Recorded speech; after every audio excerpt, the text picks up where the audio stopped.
So, thank you. I'm Joe Albeitz. I'm a pediatric intensivist and the medical director of child life at Children's Hospital of Colorado. With me is JJ Bouchard, the manager of patient technology and child life at CS Mott Children's Hospital in Ann Arbor.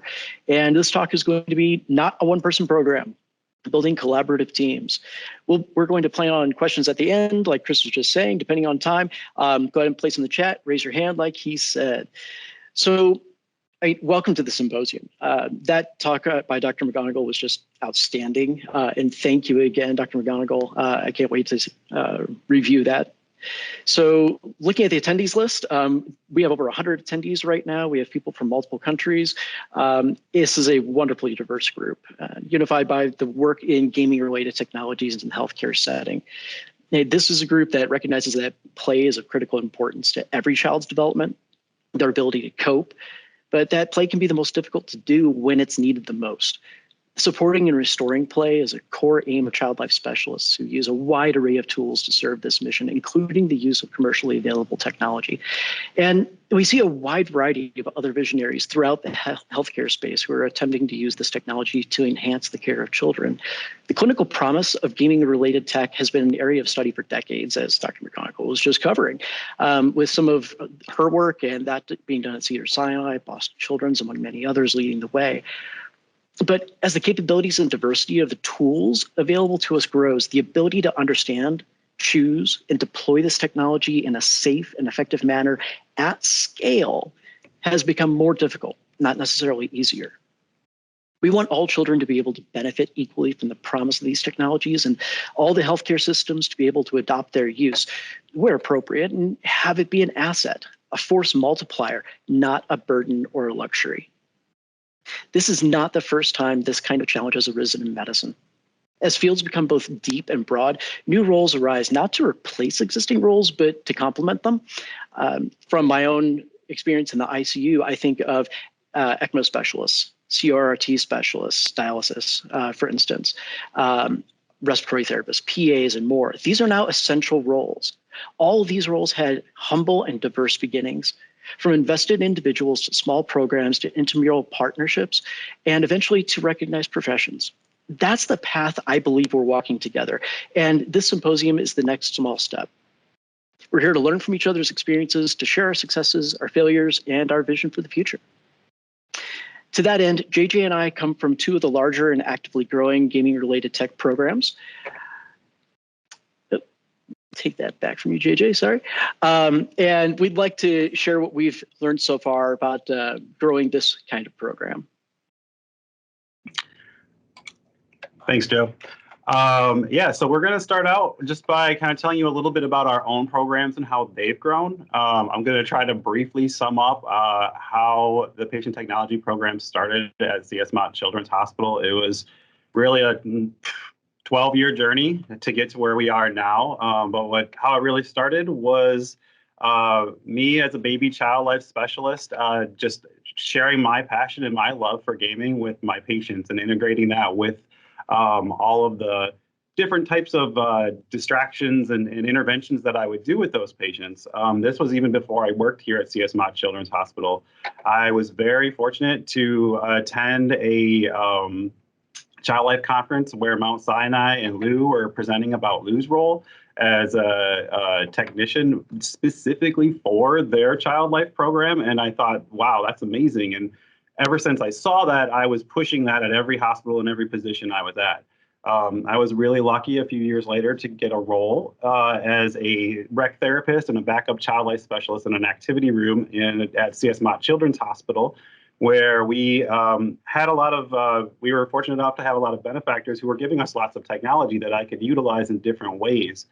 And through lots of trial and error and first making enemies, then frenemies, and then friends with our IT department by unplugging things and helping people plug in their gaming systems, I started to make my name known throughout the hospital with administrators, directors, and people like that as somebody who was just using video games and technology in ways that others were not. But in ways that were definitely, like, people were hearing our patients and our families were complaining because they couldn't get their phones to work. They couldn't get their iPads to work.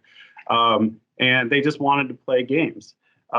Fortunately, about 2 years, or actually even less than that, as just a lonely little child life specialist, trying to make all of our iPads work and everything else work, because I was the person there who knew how to do that and had a passion for it. One of our charities really wanted to put an Xbox in every room. They loved what the Xbox 360 could do and the potential of what it could do for our patients and families. What I tried to point out to my director and to anybody who was involved in the project is we needed somebody similar to what Mount Sinai had, who could just focus on that human interaction of how a gaming system works in a hospital. This charity had attempted to do this in our old hospital with gaming just laptops actually, and the project had failed because they were relying on volunteers and students to run the program, and they didn't have a human to be in the room and to make sure that the technology was actually working the way that they had intended. And so I often joke that I got my job because I was the only person in the hospital who knew how to turn on an Xbox 360. But it's to a lot of degrees that's true. That gave me a one-up on most folks. So this group is a bunch of businessmen who were very business-minded, and my director and I and the CEO of the hospital, we all came to them and said, look, we want this program to work, but in order for this program to work, we need to have a person to make it work. And it's going to save you a lot of money, and to make this work, we need you to put a little money up front to help us pilot this position that we could prove would work. So it was about a 5-year journey just to get there, but kind of overnight, I went from being a clinician who worked with kids every day by myself and was really just trying to encourage people to use these products to a project manager. And there I was able to work with reaching out to our community. This charity that I worked with had a lot of pull in the community, so they were kind of letting everyone know what we were doing. And I started working with groups like Gamers Outreach and Child's Play Charity and others, but also our after-school programs like Game Start, and just regular community volunteers, students who really wanted to get involved and saw that we were kind of embracing this video game thing. And what that allowed me to do was, using all these community programs, it allowed me to reach out in the hospital and show people that video games in the hospital were okay. They weren't scary, and the things that you kind of loved secretly, you could bring it everywhere. And what that did was, I was no longer the clinician. I was no longer the person working with our kids every day, but it was our community volunteers, it was our nurses, it was our child life specialists who are now empowered to use all the devices that they use at their homes to work with our kids. Through the success of our community programs and me being able to go and attend things like PACs and symposiums like this, but also child life conferences, these medical conferences and these gaming conferences, I started to make friends with everybody. It was the best part of my job. It was probably one of the greatest times of my life. Community members were coming in, and people were getting really excited about things that were happening, and we were able to leverage that. I was able to kind of train folks and work with folks who could do things that I never imagined doing, like 3D printing, using virtual reality. We had a volunteer who brought Legos in, and now he's created a whole business around bringing Legos bedside and teaching people Lego robotics. But all of that happened because of the group of people that were around me. This were child life specialists, these were nurses, doctors, community organizers who really helped push that program and helped support it. And now we've been able to continue that growth. These volunteers that were just hanging out with me are now hired employees. We have a picture of Andrew over here. He works very closely with PT, and you'll see him doing 2 presentations. He's actually, I used to be the face of our program, and now he very much is the face. He was in 5 articles just this week for all the great work he's been doing. We've just been able to grow because we've been open to just working with anybody and everybody, and there really is no bad idea. It's just us helping them adjust that idea and make that idea fit in the hospital. Going to go to my next slide. So I'd say this is my current team, but I'm actually wrong. This is actually a little outdated due to the amazing success that we've had building that community around us and reaching out to streamers and our PR department, our communications department. We were able to start doing fundraisers through streaming. And you might see some of us rocking our Stream Vermont logos this week. We've just hired a new patient technology specialist. So now we currently have 2 patient technology specialists, a Lego educator who we contract, and a project manager who took over all of the fun stuff that I used to do in the project manager role so that I could become a manager. I also have transitioned to oversee our child life assistance and our activity rooms to help better integrate the technology side of what we do to the play side of what we do. And all of us are very active in different areas. It's allowed us to grow and to expand. You'll see when we all kind of have our like specific areas of interest. Andrew works very closely with our occupational therapists and our patient technology specialists. Connor, our project manager, works very closely with a lot of our donors. And then, of course, we've got John doing Legos and Dylan, who we just hired, and he's an amazing streamer who's going to be helping us with a lot of our CCTV stuff and just regular bedside stuff. And with that, that was a quick rundown of what we're doing, but I'm going to hand it over to Joe to let him show you how he's expanded and they've expanded over in Colorado. Thanks a lot, JJ. So Children's Hospital Colorado is one of the larger child life programs in the United States. My involvement started about 5 years ago. At that time, I was working as a physician in the ICUs and in clinical informatics. I still work in both. And I'd been around and following the academic research for VR and gaming for some time. As a geek, I was following the emerging viability of commercial VR, cheaper, more familiar, higher quality, and with a greater pool of experiences and games to pull from. The commercial availability had always seemed necessary to me to be able to bring its use to medicine up to scale. And I was really excited, but I was also perplexed because we at Children's Colorado are also a living example of how my optimism was a bit misplaced, or at least incomplete. Our facility was only about half a decade old at the time, and when it was built, we put Xbox 360s in every room. It was forward-looking, modern approach. It honored the child's experience, but it was failing. Hundreds of machines require maintenance, and this group can probably attest, and you've already heard from JJ, that of the challenges that you face when you try and deploy something like that without the personnel in place. Every single patient wanted to play, and not every patient could. And it wasn't just the Xboxes. We had a surplus of equipment, some very advanced, but we didn't have the expertise to use it. Much of this had a limited lifespan. We had an inability at the time to troubleshoot it, or never even left the storage closet. Our biggest problem here wasn't a financial one. It was personnel. Despite most frontline staff being quite young, millennials, the first quote unquote digital natives, however true or untrue that happens to be, they were unfamiliar with gaming technology as a whole. They didn't know how to turn them on. They didn't know how to pair the controllers, how the games worked, or more importantly, which were appropriate for any given child. This wasn't their fault. They hadn't been trained. They had other responsibilities. So our hospital-wide fleet of Xboxes and other equipment really went underutilized. We needed to do better. If we couldn't support basic consoles, the idea of introducing more complex gaming-related technology was really going to be a pipe dream. And that's when I met Carla Barentine, our child life director. We talked about the mismatch between our physical resources, the potential gaming-related technology had to enhance the child's experience in the hospital, and the barriers to using technology well to serve the mission of child life. This led to our submission to Child's Play to follow in JJ's lead at CS Mott. And to support a pilot of what we were calling at the time gaming technology specialist at our location. There are multiple different names that we're all operating under. And that was the genesis of the first phase of our program. In phase one, our GTS focused on making the best use of existing resources. This included getting more games into the hands of more kids and learning to partner with child life specialists for treatment, providing education and base competencies with gaming technology for our child life specialists, an outreach campaign to the broader hospital to help them understand what we could do and to explore partnerships, and then supporting those clinical partnerships where we found early adopters. Gathering some basic data around our impact that we were having, and then working immediately with hospital administration to ensure that they knew the impact and promise of this work. Phase one was surprisingly short.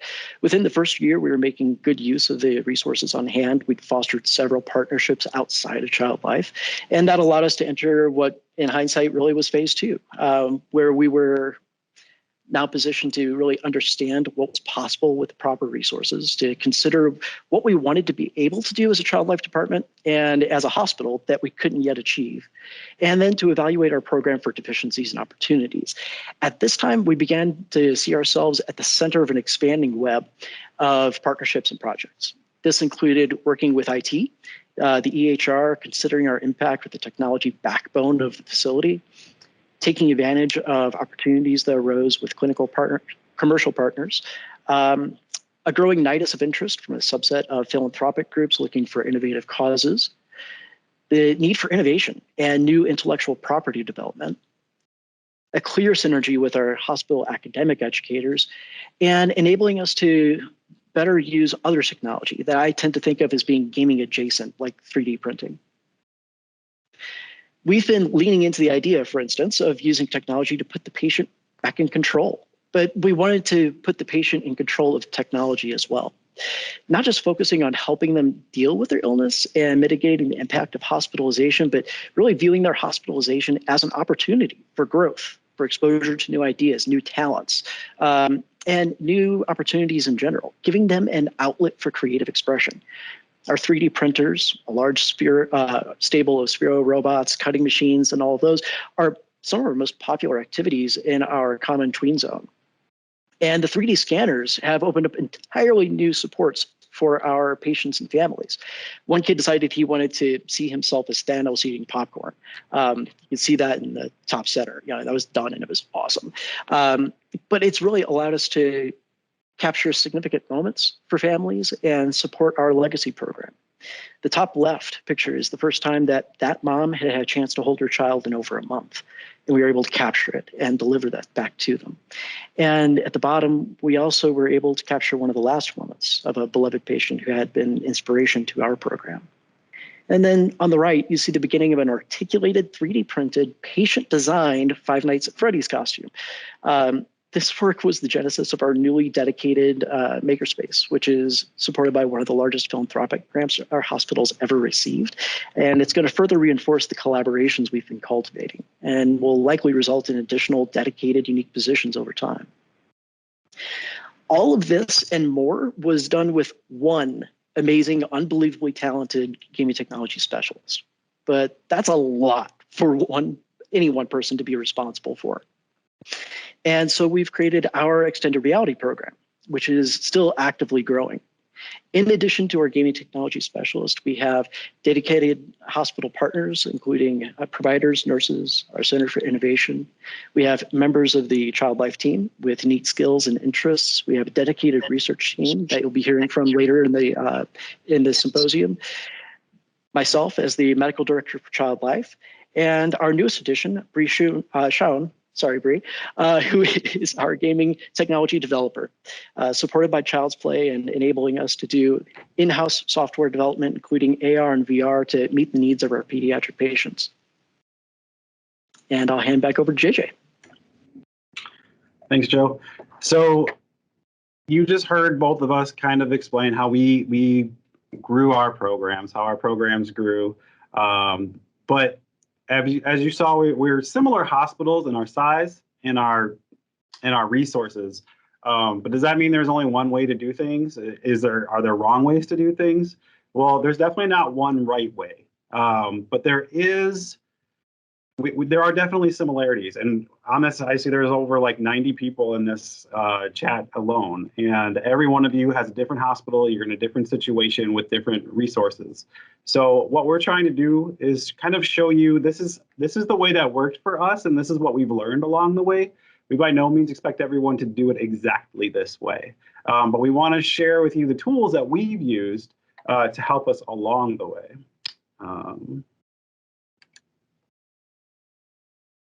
So first thing we kind of came up with was just kind of like the phases of the tech program, and kind of just from what we've learned from those that we are working with currently and what we've gone through, there's kind of 4 or 5 different phases. There's the base state where there's basically nothing there. You're just a hospital and everyone's kind of doing their own thing. You've got phase 1 where there's a specialized group that's focused on a program, and I would kind of like liken that to when I was in the activity room by myself, and maybe some others were just interested in integrating some games into what we were doing. And then you have that specialized role, and that's really where you've identified someone. This person can do this and they're going to do it, but they weren't necessarily hired to do that job. And then you have your GTS or your PTS role, and that's where somebody has been identified. They have clear, distinct role to make this technology work in the hospital with patients and families, and that is their whole job.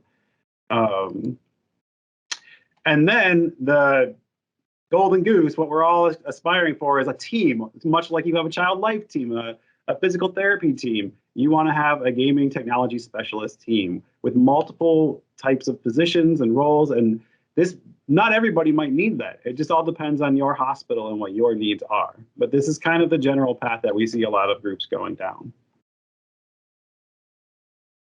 So in order for all of this to work, you have to recognize what your resources and your barriers are. And then as Joe and I were discussing this slide, we realized they're the same thing. If you kind of look at everything that's in the hospital, you have your personnel, your funding, your equipment, your champions, your leadership support, IT infrastructure, and your community relationships, and I'm sure there's many more. All of those can be both resources at any given time, and they can also be barriers. And one quick example I have of that is at one point, kind of the way we made our name at CS Mott Children's Hospital was virtual reality. We made a few videos of us doing really cool virtual reality with kids, and it was amazing, and it brought in a lot of donors. It brought in a lot of people who wanted to help and do really cool things. But I was a one-person program at that time, and I was using GameStart employees who I was contracting to come in and actually do the bedside VR. But everybody wanted to do it, and we had a really big donor, the coach at University of Michigan, who wanted to donate and do something really big for the Child Life program. Of course, they came to me and they were like, we want to put VR in everything. And I said, well, hold on, guys. We've got to figure this out. This is awesome. But we all have to work together to make this work and work well. And what we did was we came up with these cardboard headsets that we could give out to every kid. It had the donor's name all over it. It had Michigan all over it. But it was also something that anybody who had a phone could throw in there. And we even had little sheets that explained what was going on. And what that did was, we put the money to good use. The donor was excited.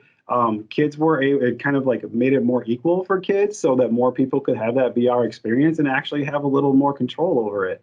And so our barriers and our resources kind of worked together, and it was all the same people. And it was just all of us working together as a community to really try to help solve that problem. So how do you know what this stuff is? And Joe's going to get into kind of explaining what he came up with is his SWOT analysis. Yeah, so hopefully you've come across SWOT analyses in the past. Once you say them out loud, it actually is pretty self-explanatory. You take a systemic approach to identify your resources and your barriers. So going through your strengths, your weaknesses, opportunities, and threats, and then repeating that process on a regular basis, you can start to see where you need to be focusing your attention, where you have your best assets, and it helps direct a lot of your attention when opportunities come up like JJ was describing. But after you've evaluated your program, you need to start to consider how best to expand it and whether you're going to try and scale up or whether you're trying to grow. If you think about scaling up a program, think about efficiencies. How can you do the most with the resources that are at your disposal?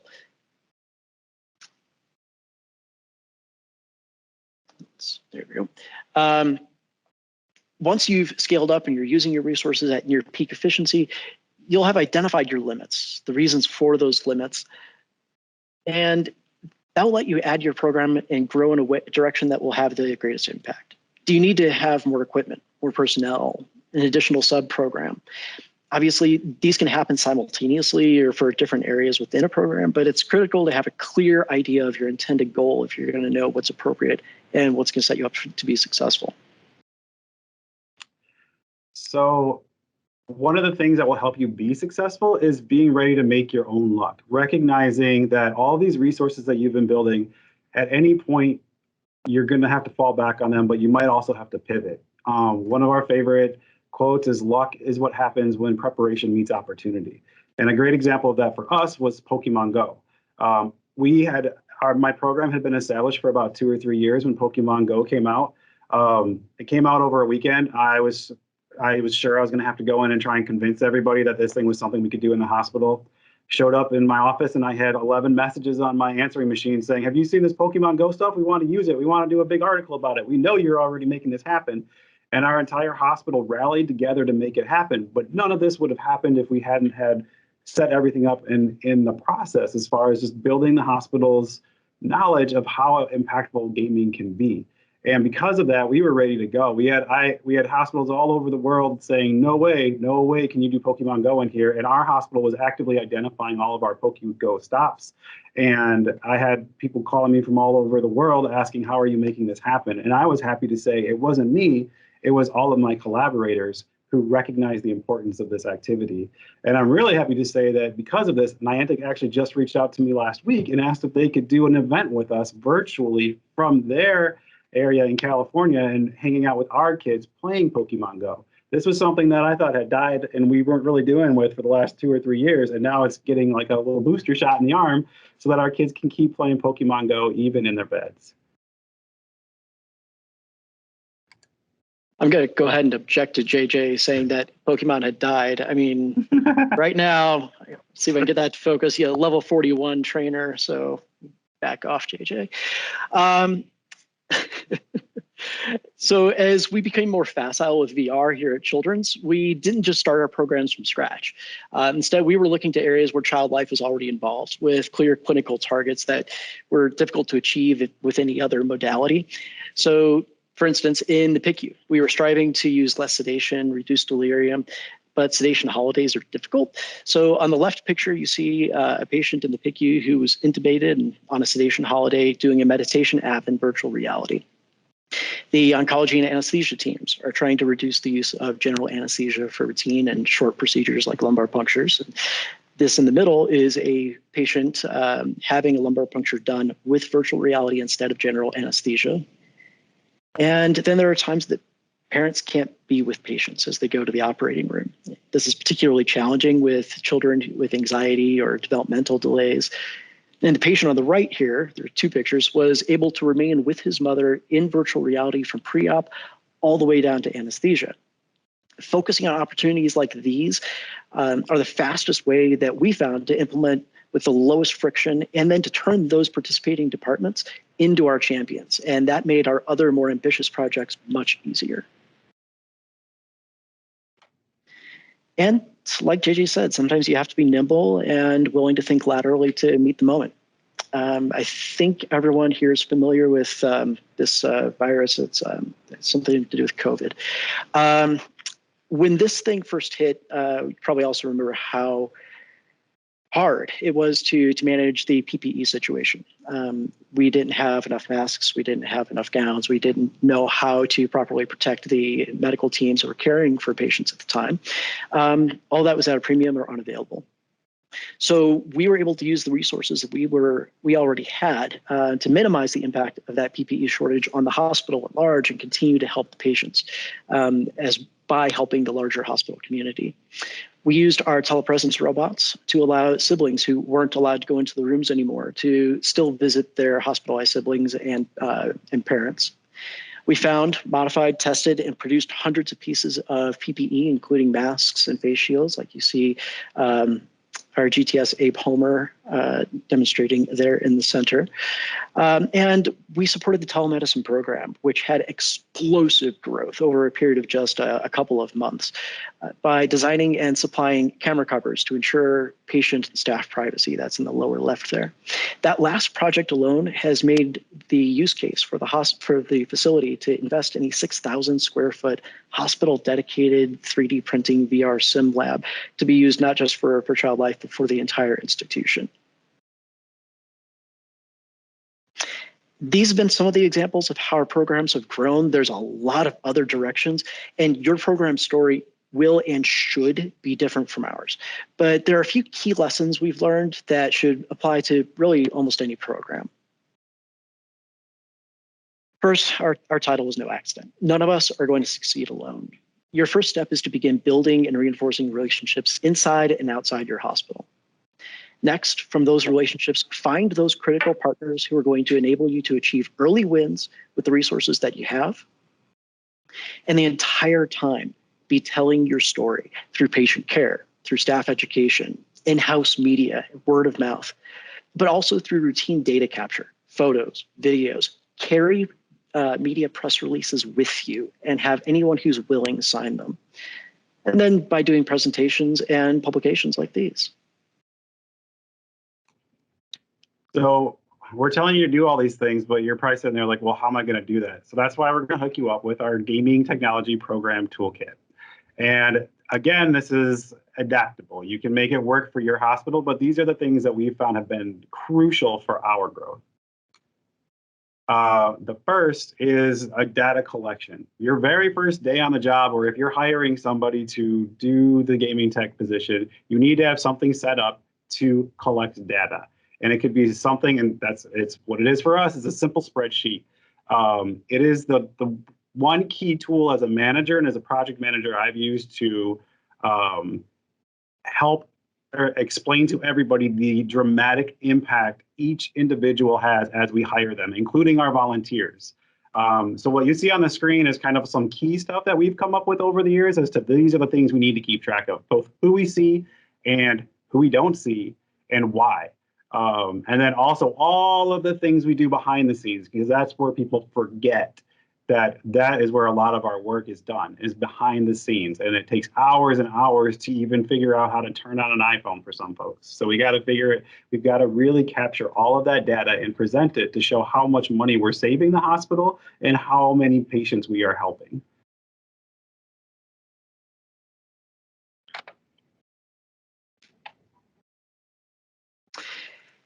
Yeah, couldn't have said it better, JJ. Documentation, if you aren't documenting what you're doing, you didn't do it. It's never fun, but it's absolutely necessary. And it has intrinsic value to the patient's histories, that it makes your efforts more transparent to the system at large, all the doctors, the nurses, the other therapists, your colleagues within the gaming world. But it also aligns with the expected behavior of any other consultant this patient is going to see. It increases your visibility and communication to the medical team. It provides a common place for reliable data and eventually between facilities. Once you can get this integrated from, at a minimum, the spreadsheet that JJ is talking about, as we move into integration into the various EHRs that are in use. This is one example. It's a very simple set of documentation we use here at Children's to capture a GTS visit. Really 4 rows.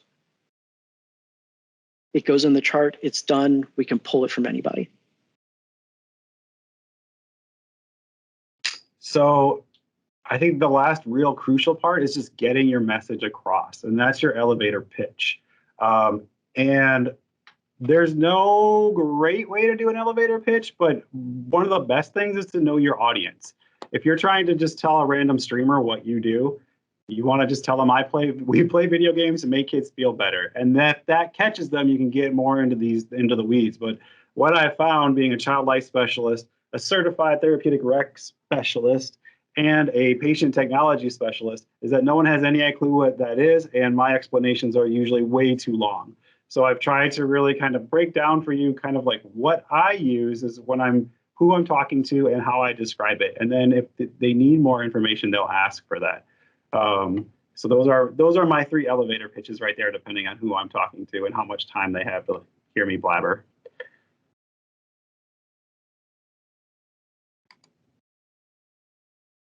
And then finally, your community. This is the most important and most inspiring thing I've seen since when I first started way back in the day. And I was maybe trying to see where Lou was presenting or what random hospital might have someone. Now we have this incredible, amazing community that we've built over the years, and we just keep adding and adding to. And just this, when I turned this on and saw that there were 90 people at this symposium, I almost started crying because to think that we went from like an activity room where there's like a few of us hiding in a cave somewhere playing with some kids thinking no one will ever let us do this, to having a Slack, a Discord, having Child's Play Charity streaming every week and inviting us on there to hang out with them. And then also the Association of Child Life Professionals having us be a major topic at all of their events for the last 2 or 3 years. That is a huge, crucial step. And those are all great resources for us to engage and be joined and to be part of each other and work with each other.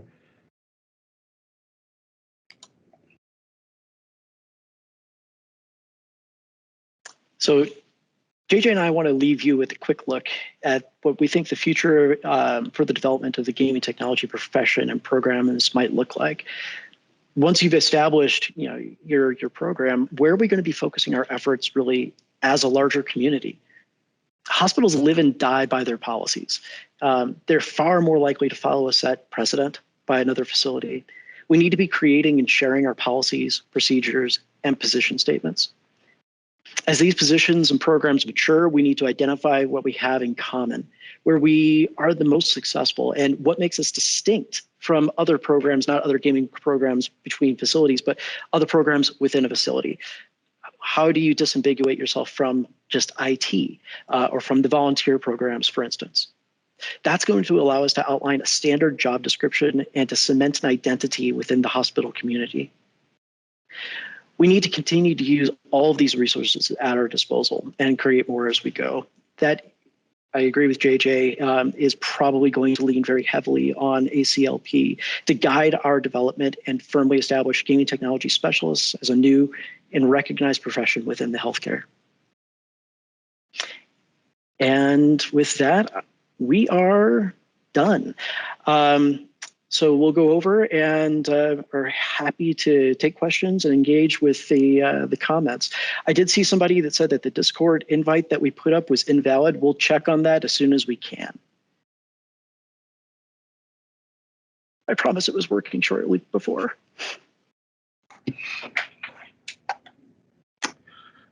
Somebody asked what the charting was that you guys used. Yeah, I jumped in the chat there briefly, but our system is up on Epic, and we built that within that system. It's something that we can easily share with any other Epic systems, but it's also a really simple, straightforward set of data that you could reproduce in other systems like Cerner, and yeah, there's numerous ones. Those are the two big players that are out there. The next step, though, isn't just recreating that. I think within your own system or mimicking what we do, we really need to start working with those EHR groups to make sure that they have common addresses, common points for those data to live, so that we're not reinventing the wheel and then trying to cross-match those data between facilities. They've already reached out to me several months back, seeing what we were doing, and we're interested in starting to put that together. But I think that is something that we need to be doing, not as a single hospital advising, a international program of EHRs, but we need to be doing that as a community, and then building from there. Forrest asked if we recommend using Epic to track data or tracking data separately. Jennifer kind of answered, but. Yeah, I can't give you a pat answer for that, because it really depends on how your EHR has been set up within your facility, how your documentation is being done by your specialists, what your workflows are, where you are in the hospital. And there's a lot of different factors, but I'm happy to help you troubleshoot that if you want to make contact offline. The short answer to that is capture data however you can get it, and the closer you can bring it into someone's workflow so that it is serving multiple purposes. In other words, getting it into the EHR once it does align, that's going to be the final home. Cool. Aaron asks, how do you move from staff seeing you as just someone to get the game system started to more of a buy into a bigger program? And I'll take that one. I think a big part of it is just talking to people and showing them what you can do, and really taking the time to learn about other people's jobs. The more interest you show in the nurses and the doctors and all of the other folks that are working with you, the more interest they'll take in you, and really trying to help them like, oh, you're doing this, I could do this to help with that.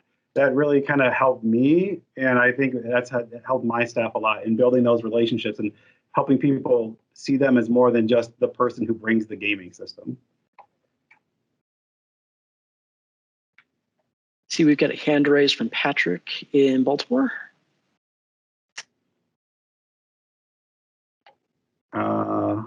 What were those first conversations you had with superiors or higher management to promote the benefits of these sorts of programs? And was there resistance? I can say the one that I always think back to that really won was we had one person representing our Get Well network, and she wanted to figure out how to get everybody to be a part of that or to like do all the things for her. And so I lamented with her. And then I also said, hey, I'll be your champion. I'll help you if you help me. And then when I was arguing to get Xbox 360s online for online interaction, she was the first one who was like, why do we need to do that? And she had never played a video game, but I used her phone and her love of Candy Crush to say, how would you like it if your Candy Crush wasn't attached to your Facebook? Or how would you like it if you couldn't text your mom while you were in the waiting room or scan Facebook? And so I kind of showed her how the social media platforms she uses to stay in touch as an adult who doesn't game, how crucial that is for our kids to stay in touch through the gaming platform that is their social media platform. And so just having those personal conversations and trying to make them, those higher ups, kind of see it from your kid's point of view, using the things that they're familiar with. Yeah, and I'd say having a few stories. You've got a lot of interactions with different patients, and you'll have successes that are coming in different flavors. Those are always going to be more easily understood by people who aren't clinically engaged, like a lot of you, the executives, than coming in with just some ideas of, we think gaming will help. We think, you can't go in there just with science. You have to be able to pull the heartstrings. And it's not just that you're making an emotional play, you're helping them get to the core of what that impact of that experience had for the kid. And maybe it was that they're more settled. Maybe it was that they had a faster clinical experience. Maybe it was that they used less pain medicine. Maybe it was that the parents were crying because they saw their daughter actually playing a video game for the very first time. All of those things they can start to understand. And once you get them hooked with the interest of what the impact could be, that was unique, that where the hospital had failed in multiple other ways to achieve this, then you can start to get into the data. You can start to get into the rationales. You can start to get into the nitty-gritty of what it takes to build that kind of program. But come in with stories. Yeah. All right, Dr. Joe and JJ, that was amazing. I'm going to